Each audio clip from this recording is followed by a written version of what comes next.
Assalamualaikum warahmatullahi wabarakatuh. Bismillah, alhamdulillah, wassalatu wassalamu ala rasulillah Muhammad ibn Abdullah wa ala alihi wa sahbihi wa mawalah wa la hawla wa la quwwata illa billah, amma ba'd. Jamaah salat maghrib yang insyaallah dimuliakan oleh Allah SWT. Marilah kita sama-sama selalu menjadikan puja dan puji syukur kita kepada Allah SWT atas limpahan nikmat, taufik, hidayah serta anahnya, sehingga kita semua pada malam hari ini dengan kesibukan masing-masing masih bisa hadir di tempat yang mubarak ini untuk sama-sama mencari dan menghidupkan agama Islam. Semoga apa yang kita cari, ilmunya Allah Subhanahu wa taala, menjadi ilmu yang bermanfaat dan barokah. Salat dan salam kita sanjungkan kehadiran Nabi besar Muhammad sallallahu alaihi wasallam. Semoga kita semua menjadi salah satu umat beliau yang insyaallah mendapatkan syafaatnya besok di yaumil qiyamah dan mendapatkan telaga kautsarnya Allah Subhanahu wa taala. Seperti biasa, sebelum kita mulai mengkaji kitab Nashaihul Ibad, kita sama-sama mengirimkan Fatihah untuk guru-guru kita, kemudian kita sambung dengan qasidah burdah. Semoga dengan apa yang kita bacakan, Fatihah yang kita kirimkan menjadi salah satu wasilah ilmu kita menjadi ilmu yang manfaat dan barokah. Ala dinah wal qanatin salihah wa ila hadratin Nabi Mustafa Muhammad sallallahu alaihi wasallam wa ala alihi wa azwajihi wa dhurriyyatihi wa qarabatihi minal anbiya wal mursalin wal awliya wa syuhada was salihin was sahabat wat tabi'in wal ulama wal musannifin wa jami'il malaikatil muqarrabin, thumma khususan Syahidul Qadir Al-Jilani wa khususan Syekh Ibnu Hajar Al-Asqalani wa Syekh Nawawi Al-Bandani wa jami'i asal karami madrasatil Qudsiyah wa mimma Darul Ulum Syai'ulillah. Al-Fatihah. A'udzu billahi minasy syaithanir rajim. Bismillahirrahmanirrahim. Alhamdulillahi rabbil alamin. Arrahmanirrahim. Maliki yaumiddin. Iyyaka na'budu wa iyyaka nasta'in. Ihdinas siratal mustaqim. Siratal ladzina an'amta 'alaihim ghairil maghdubi 'alaihim waladdallin. Amin. Allahumma salli wa sallim wa barik alaihi wa ala alihi. Ya Rabbi bil Mustafa balligh maqasidana waghfir lana ma madha ya wasi'al karami. Ya Rabbi bil balligh maqasidana waghfir lana ya wasi'al amin tadhakurin jiranum bidhi salami mazat tadamu'an jara min muqlatim bidami. Ya Rabbi bil balligh maqasidana waghfir lana ya wasi'al. Muhammadun sayyidul kaunaini wa thaqalaini wal fariqaini min urbin wa min ajami. Ya Rabb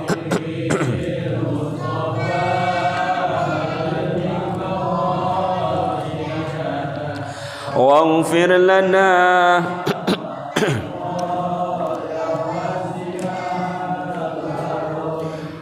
huwal habibul ladzi turja safa'atuhu likulli hawli minal ahwali muqtahami. Ya Rabb Mustafa balligh maqam waghfir lana ya wasi'al مولاي صل وسلم دائما أبدا على الحبيبك خير خلق كلهم يا رب بلغ مقام واغفر لنا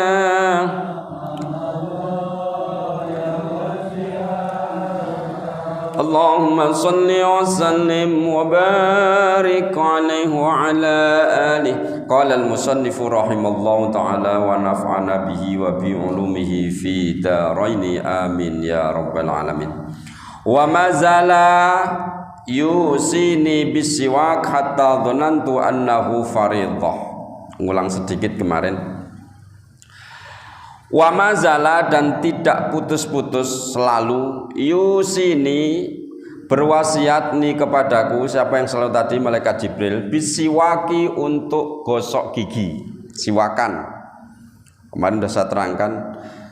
Hatta dhanantu sehingga saya berprasangka, menyana, annahu sesungguhnya siwak faridatun itu hukumnya wajib. Sehingga saya itu berprasangka, kata baginda Rasul, siwakan itu saya kira wajib karena malaikat asal datang itu pesannya Muhammad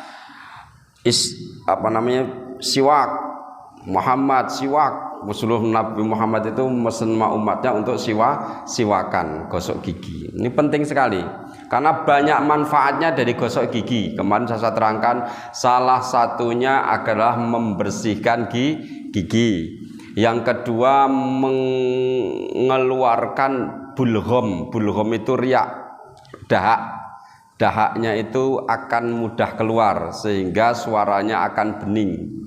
Yang ketiga, dengan gosok gigi itu bisa mencerdaskan otak. Jadi kalau yang masih belajar itu rajin gosok gigi. Jangan cuman sehari 2 kali, tapi usahakan 5 kali. Setiap mau sholat gosok gigi itu akan menjadikan IQ-nya cerdas, cepat nangkep. Itu salah satu dari fadilah siwak. Wa mazala dan tidak bosan-bosan selalu yusi berwasiat siapa Jibril nih kepadaku bis sholati untuk melaksanakan sholat fil jamaati dalam jamaah, supaya kita disuruh sholat selalu berjamaah. Jangan sholat dewean kecuali terpaksa sah banget. Nyari orang untuk disenggol jamaah nggak ada, ya wis terpaksa. Itu udah kepentok sekali. Tapi selagi masih ada waktu, cari untuk sholat berjamaah. Minimal ya sama anak istri itu. Minimal tuh sama anak istri, kepentok-pentoknya itu. Tapi kalau ada waktu luang ya harus kita ke masjid. Semakin banyak jamaahnya, pahalanya semakin banyak. Diterimanya jamaah itu lebih lebar, lebih luas. Kan diterima jamaahnya itu lebih luas kalau kita sholatnya bareng-bareng orang banyak.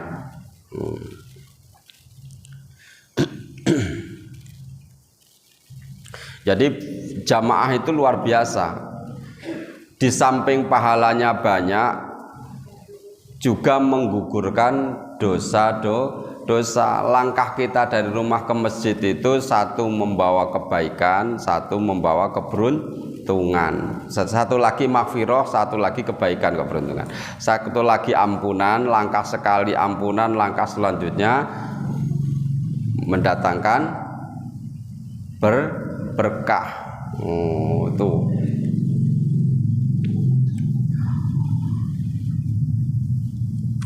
Hatta dzanantu sehingga saya berprasangka annahu sesungguhnya jamaah la yaqbalullahu ta'ala sholatan illa fil jamaati. Allah tidak akan menerima sholat seseorang illa fil jamaati kecuali di dalam sholat berjamaah. Sehingga saya berprasangka, kata baginda Rasul, sholat itu kalau enggak berjamaah tidak diterima oleh Allah Subhanahu wa ta'ala. Karena apa? Saking seringnya malaikat Jibril berwasiat untuk melaksanakan sholat berjamaah.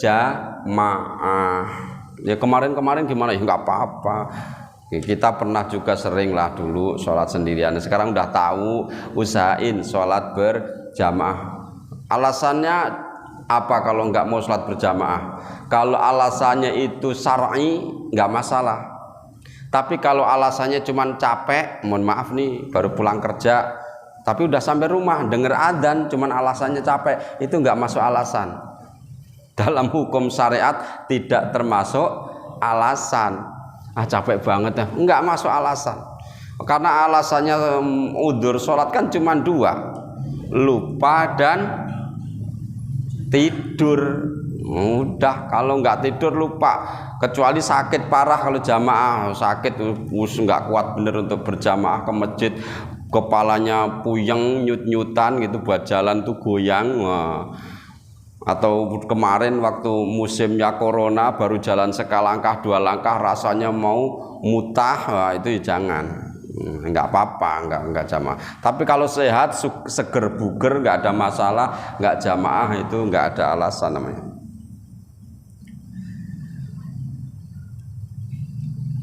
Wa mazala dan tidak putus-putus siapa Jibril yusini berwasiat kepadaku bi qiyamil laili untuk qiyamul lail ai bi sholatit tahajudi yaitu dengan sholat tahajud ba'dan naumi setelah tidur.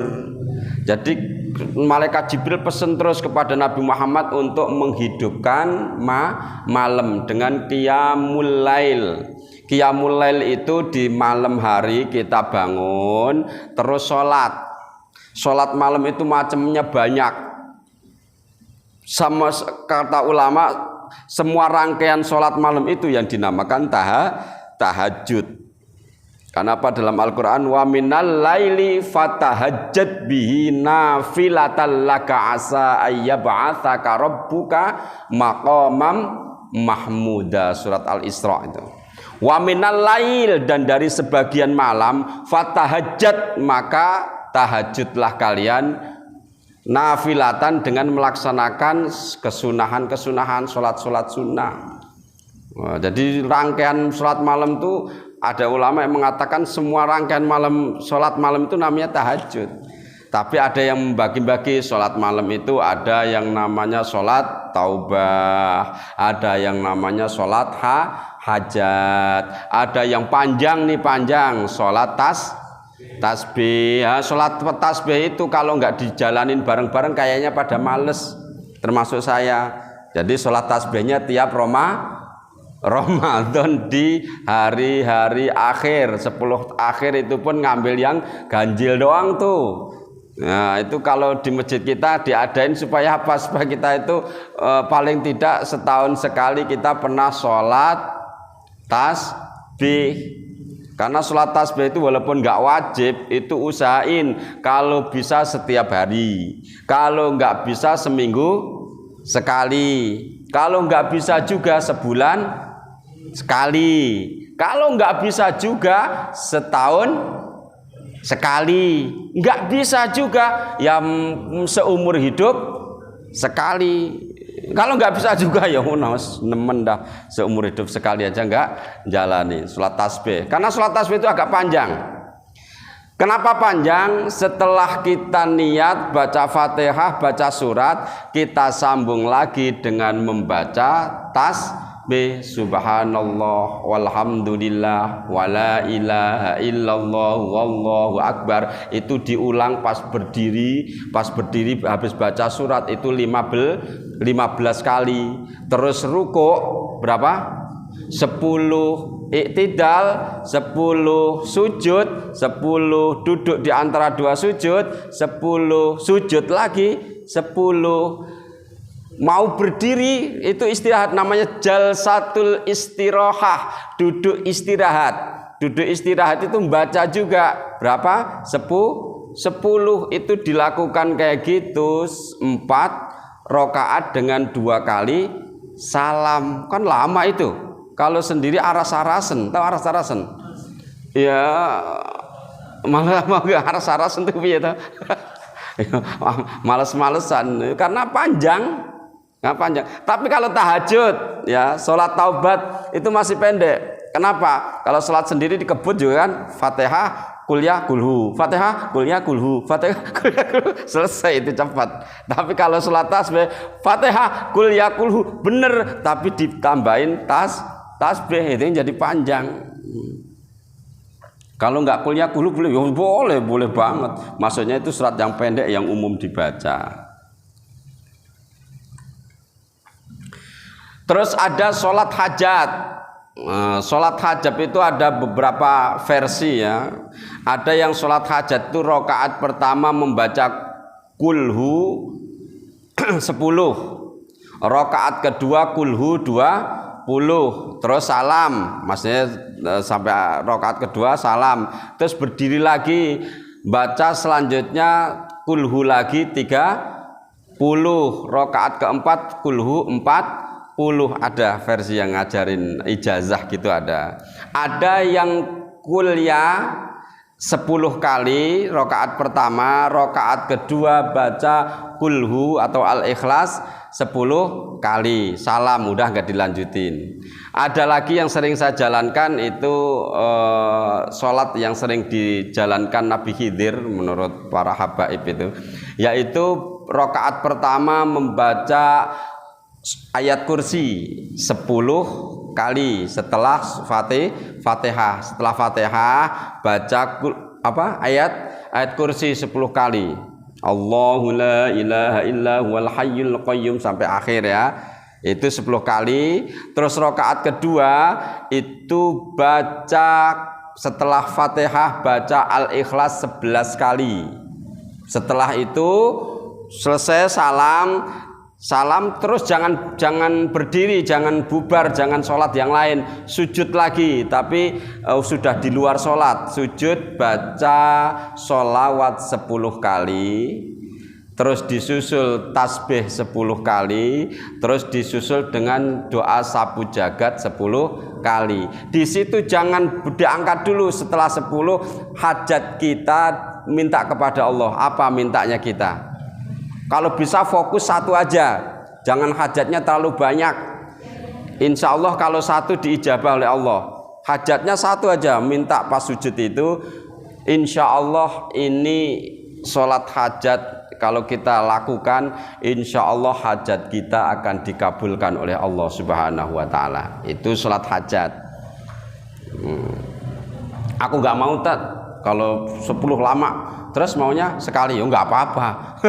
Tapi ijazah yang dikasihkan kayak gitu, 10 ayat kursi, 11 al-ikhlas, terus ditambahin setelah salam sujud tadi. Itu insya Allah hajatnya akan dikabul oleh Allah Subhanahu Wa Taala. Terus ada lagi sholat taubat ya, sholat taubat, sholat tahajud, sholat hajat, sholat tasbih. Terus ditutup dengan sholat witir. Berapa rakaat? Kalau kita mampu, istiqomah mampu, boleh sholat witir itu sampai 11 rakaat. Ada yang mampu? Kayaknya jarang banget. Kalau nggak mampu sholat sholat witir 11 rakaat, ya minimal 3. 3 masih nggak mau juga. Mentok-mentoknya 1, karena separuhnya udah nggak ada. Setengahnya 1 udah nggak ada. Ya udah 1 rakaat. Tek salam. Boleh nggak? Boleh. Minimal 1, tapi nemen banget gitu. Paling tidak kata kiai saya gini, Kiai Syaron itu dulu pesan murid-murid itu, usahain malam hari minim itu sholat 2 rakaat. 2 rakaat ada, istiqomah aja. Apa dah itu, mau sholat tahajud, mau sholat hajat, pokoknya minimal sholat 2 rakaat di tengah malam. Usahain itu istiqomah. Itu pesannya cuma itu doang. Makanya kalau kita sholat biasanya kalau sudah bangun, udah wudhu, kalau sholat cuma 2 rakaat doang kayaknya sayang ya. Kita tambahin dengan witir jadi 5 rakaat, atau witirnya sekali jadi 3 rakaat. Atau bangun witir doang nemen banget gitu kan. Sholat tidur lagi ya nemen. Tapi itu lebih bagus ya bagus. Tapi kan sayang waktunya.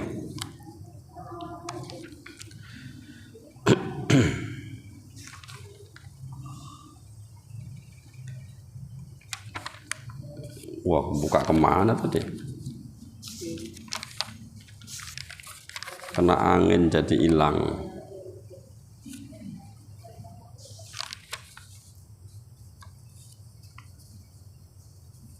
Halaman berapa, Wan?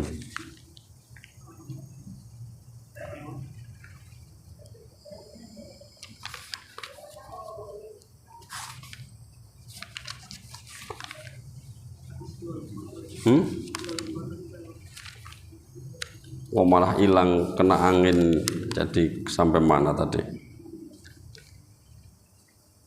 Makalah ke asyir 10, makalah ke 9 tasik, makalah ke ini masih ai bi sholati tahajudi ba'da naumi hatta dzanantu, sehingga saya berprasangka annahu, sesungguhnya sholat tahajud la nauma, tidak ada tidur bilaili, di waktu malam. Jadi sehingga saya berprasangka bahwa malam-malam itu nggak boleh tidur, waktunya untuk sholat ibadah aja. Prasangka Rasulullah. Tapi memang sahabat ada, Pak. Sahabat itu ada yang malam-malam itu dihabiskan untuk tahajud, siangnya buat puasa. Tapi itu ketika lapor Rasulullah dengan melakukan itu, kata Rasulullah, orang itu harus tawasud tengah-tengah, jangan terlalu berat sebelah. Akhirat juga umpama nih, untuk urusan akhirat diberat-berati sehingga dunianya enggak dapat juga enggak baik. Saya aja, kata baginda Rasul, waktunya dibagi menjadi 3. Rasul itu membagi waktu menjadi 3. 1 untuk ma'isah, 1 untuk keluarga, sepertiga yang lain untuk Allah. Jadi Rasul itu membagi 1 untuk keluarga, 1 untuk ma'isah, yang ketiga 1 untuk Allah. Artinya enggak dihabis-habiskan untuk Allah semua. Ya untuk keluarga juga ada. Untuk nyari nafkah juga ada. Walau kita malamnya sholat tahajud, siangnya puasa, nggak pernah bergaul, ya kuper juga, kurang bagus juga gitu. Jadi yang paling bagus itu buat tawasud tengah-tengah. Wa mazala, dan selalu nggak putus-putus, selalu yusini bidzikrillahi, berwasiat malaikat Jibril kepadaku bidzikrillahi, untuk selalu zikir kepada Allah, ingat kepada Allah. Hatta dzanantu, sehingga saya berprasangka annahu la yanfa'u qaulun illa bihi, sehingga saya berprasangka tidak ada kalimat yang diucapkan illa bihi, kecuali yang diterima cuman zikir kepada Allah. Bisa zikir kepada Allah itu macam-macam, tasbih bisa, atau la ilaha illallah. Nabi Muhammad itu selalu dipesan untuk zikir kepada Allah. Kalau Nabi Muhammad dipesan itu bukan berarti untuk Nabi Muhammad pribadi, bukan, tapi untuk umatnya. Kita itu disuruh ingat kepada Allah. Makanya dalam satu hadis, ingat kepada Allah itu ittaqillaha haitsu ma kunta, ingatlah kepada Allah dimanapun kalian berada.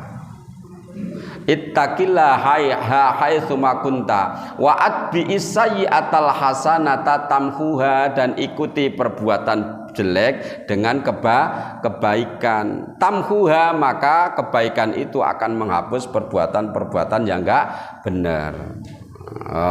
Wa khaliqin nas bikhuluqin hasanin, dan berakhlak kepada orang lain, manusia maksudnya orang lain, bikhuluqin hasanin, dengan akhlak yang bagus. Ketemu orang senyum, ketemu orangnya nyapa, jangan seperti patung berjalan.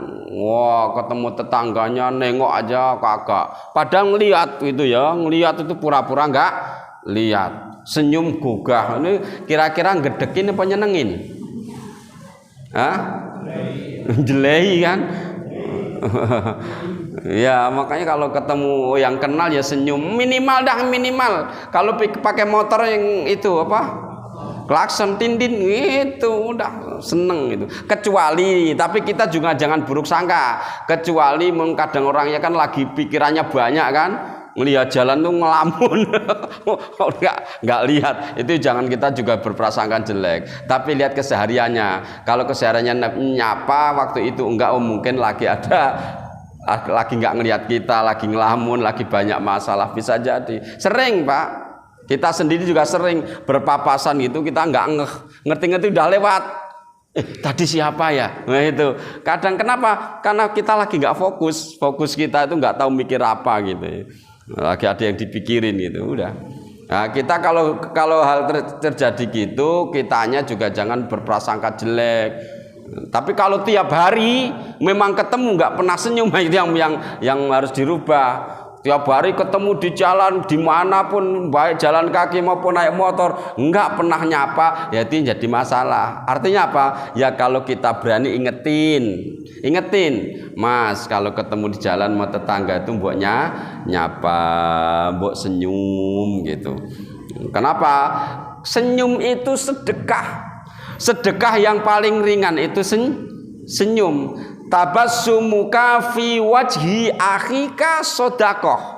Senyummu kepada saudaramu itu nilainya sedekah. Jadi sampean nggak usah ngeluarin duit, nggak usah bawa makanan ke masjid, senyum aja itu sudah sedekah. Tapi ya senyumnya kalau ketemu konco, jangan sendirian senyum. Ntar orang juga berprasangka jelek mas sampean, kayak mulai miring kapan ya. No. Senyum ketemu senyum itu, karena itu sedekah Pak. Ngeluarin sedekah kan kalau duit agak awal itu apa sih ya, sayang ya kan. Tapi kalau senyum kan enggak, senyum gitu. Nah itu bahayanya senyum sendiri itu. Tapi sekarang banyak Pak yang senyum sendiri karena kita nggak tahu. Ternyata bawa handset masuk telinga ditutup sama topi. Nggak taunya nyetel lawak gitu kan, nggak ada hahaha ketawa sendiri. Ada nggak? Banyak. Salah satunya yang ngomong tadi.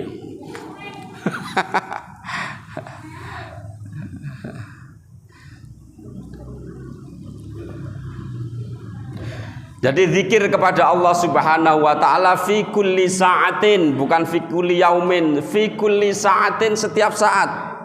Kalau kita ada sesuatu problem dalam kehidupan, itu ingat dah, kembalikan kepada Allah dengan memperbanyak zikir. Ala bi dzikrillah tatmainnul qulub. Ingat, dengan zikir kepada Allah, ingat kepada Allah, itu akan menjadi hati tenang. Nggak punya duit, ingat Allah. Diomeli suami, ingat Allah. Diomeli istri, ingat Allah. Udah diomeli ya, memang liku-liku kehidupan gini. Sayyidina Umar itu Pak, Sayyidina Umar itu setegas-tegasnya orang. Kalau sekarang ya mungkin ya saking tegasnya boleh dibilang galak. Tapi kalau diomeli sama istrinya diem. Pak, di sini banyak, ada nggak yang lo diomeli istrinya diem? Nggak ada, ngelawan. Sayyidina Umar diomeli diem, sehingga ada salah satu sahabat Sayyidina Umar yang mau ngelaporin karena istrinya super cerewet. Dia datang ke Sayyidina Umar mau ngadepin istri yang cerewet. Gimana ya Sayyidina Umar? Tapi belum sampai rumahnya, dari jauh dilihat Sayyidina Umar lagi diomel-omeli istrinya. Sayyidina Umar diem, nggak bales. Ketika sudah selesai itu, Setelah selesai ngomeli, si sahabatnya Sayyidina Umar mau pulang, dipanggil, kamu kesini mau ngapain? Wah, Sayyidina Umar, saya kesini tuh mau ngadu, istri saya ngomel-ngomel mulu, saya kalau nangani gimana, malah sampean diomel-omelin gitu. Ya aku nggak jadi, mau pulang. Oh, diterangin sama Sayyidina Umar, kalau kita diomeli istri, kita lihat jasa istri kita. Yang nyuciin baju itu siapa? Yang netei anak siapa? Yang masakin siapa? Yang ngurus rumah siapa? Ini kan semuanya hampir ditangani istri, yang padahal itu semua itu tugas suami. Ya makanya kita diemin aja lah, biarin ngomel-ngomel, kita diemin, kita dengerin aja, anggap aja musik. Itu akhirnya nggak jadi tuh ngadu. Ya ngadu jadi, tapi ya akhirnya pelajaran yang diterima itu. Nah, kalau kita kan enggak, kalau diomeli kita galakan kita. Nah, seneng ibu-ibu dibelain.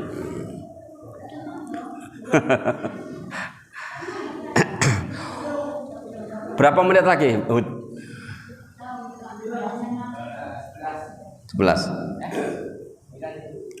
Wal maqalatu tsaminatu, maqalah ke-8. Qala Nabi sallallahu alaihi wasallam, telah bersabda baginda Nabi Muhammad sallallahu alaihi wasallam, sab'atun, ada 7 orang, la yang duru, tidak akan melihat, ilaihim, kepada mereka, siapa? Al khaliqu, Allah tidak akan melihat besok di yaumil qiyamah, binadri rahmati, dengan pandangan rahmat. Wah, Allah enggak mau ngelihat. Kapan itu? Yaumal kiamati, pada hari kiamat. Moga-moga kita enggak termasuk ini. Ada 7 golongan yang dicuekin bahasanya. Sama Allah dicuekin banget, sehingga Allah enggak mau ngelihat orang itu. Nah, siapa 7 golongan tadi? Yang pertama, wala yuzakihim wa yudkhiluhumun nar, wala yuzakihim, dan Allah tidak akan membersihkannya, tidak akan mengampuninya, tidak akan membaikkannya. Wa yudkhiluhum, dan Allah akan memasukkan mereka annaro, ke neraka. Wah, akan dilempar ke neraka orang tadi. 7 golongan tadi. Yang pertama, al-fa'il wal maf'ul, yaitu orang yang homoseks, ya, laki-laki seneng laki-laki. Ini kalau diterjemahkan asli maksudnya jorok banget, memasukkan sesuatu kepada dubur kan. Maksudnya barang apa, kemaluan laki-laki dimasukkan ke sesama laki-laki, itu homoseks. Orang homoseks, LGBT, ya, LGBT itu tidak akan dilihat oleh Allah dengan pandangan rahmat, dan akan dimasukkan ke dalam neraka. Makanya kalau di Indonesia rame-rame tolak LGBT, bener. Bisa jadi kalau nggak ditolak menjamur itu LGBT, akan kena azab seperti azabnya kaum Nabi Lut. Kaumnya Nabi Lut itu karena LGBT, akhirnya buminya dibalik oleh Allah. Hujan meteor, hujan batu-batu panas, mampus semua. Kenapa? Karena perbuatannya sudah di luar nalar, kemaksiatannya sudah kebablasan. Nah, di sini Rasulullah bersabda, orang ini besok tidak akan masuk surga, orang ini akan dimasukkan neraka. Ruya annahu sallallahu alaihi wasallam, idza atar rajulu ar-rajula, ketika laki-laki mendatangi laki yang lain, maksudnya suka sama suka, antara laki-laki dengan laki-laki, bukan suka bersahabat, bukan suka sahwat. Fahuma zaniyani, kedua ini sama-sama hukumnya adalah ahli zina. Jadi kalau ada laki-laki sama-sama laki-laki, tetap hukumnya zina. Wa idza atat al-mar'ata fahuma zaniyatani. Begitu juga kalau cewek seneng sama cewek, senengnya itu karena nafsu syahwat, itu pun hukumnya juga zina. Jangan dikira zina itu cuman laki-laki dan perempuan doang. Laki-laki seneng sama laki-laki dengan seneng nafsu syahwat, itu juga seneng, maksudnya melakukan ya ini ya, melakukan perbuatan yang nggak bener antara cewek dengan cewek, cowok dengan cowok, itu hukumnya zina. Makanya al-fa'il di sini kalimatnya disamarkan tuh. Al-fa'il wal maf'ul sama-sama finnar, masuk di dalam neraka. Lah ini nih sekarang di dunia menjamur. Bahkan mohon maaf nih, di gereja-gereja Amerika itu sudah mulai disahkan perkawinan ini. Bahaya itu. Disahkan. Alasannya apa? HAM. Hak asasi manusia, tapi nyimpang. Ini bahaya ini. Kenapa? Kodratnya manusia itu laki-laki ya seneng sama perempuan, perempuan ya seneng sama laki-laki. Kalau seneng sama seneng doang belum cukup, terus diikat dengan tali pernikahan. Kalau sudah ada tali pernikahan, sampean apain aja sudah sah, halal, kecuali lagi datang bulan ya Mas Pak. Datang bulan ojo mbok serodok wae, haram, nggak boleh. Nah yang tua-tua mah nggak usah mikir dah. Ini ya yang udah monopos mah bisa mikir, yang masih muda-muda tuh, apalagi pengantin baru ya, itu ada haramnya ada, tapi mohon maaf, walaupun suami istri datangi dari pintu belakang itu juga haram ya, walaupun istrinya sendiri nggak boleh. Namanya bahasa Arabnya itu lebih sering dikatakan anat. Anat itu wati dubur, itu nggak boleh, itu hukumnya nggak boleh. Makanya ada aturannya, walaupun gitu ada aturannya. Kalau kita lagi kepengin punya anak yang soleh, kalau kepengin datangin istrinya, wudhu dulu ya, wudhu dulu, baca Quran dulu, baca Qurannya surat Al-Baqarah. Selesai Al-Baqarah nggak taunya udah pules, nggak jadi. Ya baca surat yang pendek-pendek, masa baca surat Al-Baqarah ya, kelarnya Al-Baqarah 2 jam enggak, udah males. Ya ada tata caranya. Insya Allah kalau itu dilakukan, jangan lupa baca doa itu, insya Allah anaknya akan menjadi anak soleh, anaknya akan manut. Tapi kalau was main strubung, was main hajar ya wa alam. Ada adabnya kayak gitu tuh. Mungkin ada pertanyaan sampai sini dulu.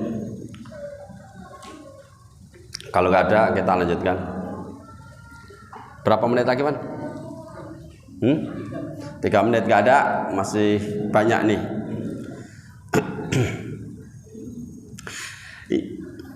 Yang kedua kita lanjutkan sampai tank aja dah. Wanakihu biyadihi. Wanakihu biyadihi ini bahasanya dihaluskan banget nih di sini nih Rasulullah itu. Artinya wanakihu dan nikah biyadihi dengan tangannya, itu yang dimaksud bukan itu. Wanakihu yaitu mengeluarkan mani biyadihi dengan tangannya sendiri. Apa itu? Hah? Kalau bahasa kita onani.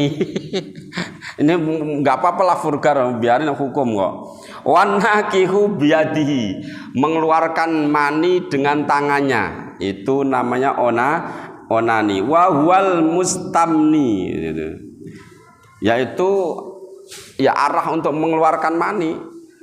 Itu hukumnya juga dosa di sini ya. Itu tidak akan dilihat oleh Allah Subhanahu wa taala.